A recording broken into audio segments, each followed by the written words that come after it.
шаарынан жана Ош шаарларынан бизге кайрылуулар келип жатат да.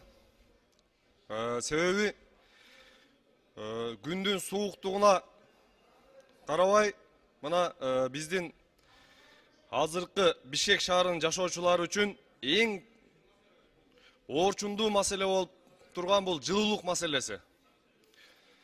100 квадраттан ашкан үйлөргө бүгүнкү күндө 10 000 сомдон 15 000, 20 000 сом отопленияга счеттор келип атыптыр.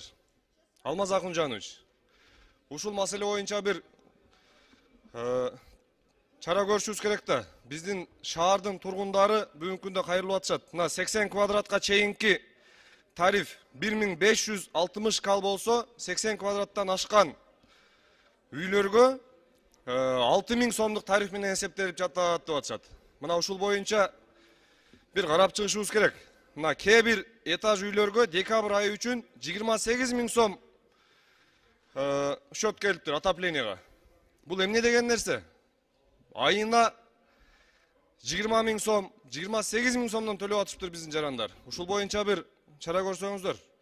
Карап чыгышыбыз керек буну, кайрадан эсептеп, санап, керек болсо тарифти да карап чыгышыбыз керек. Ушул боюнча мен бир сунуш берет элем. Сөзсүз түрдө бир тиешелүү жетекчилерге тапшырма берсеңиздер.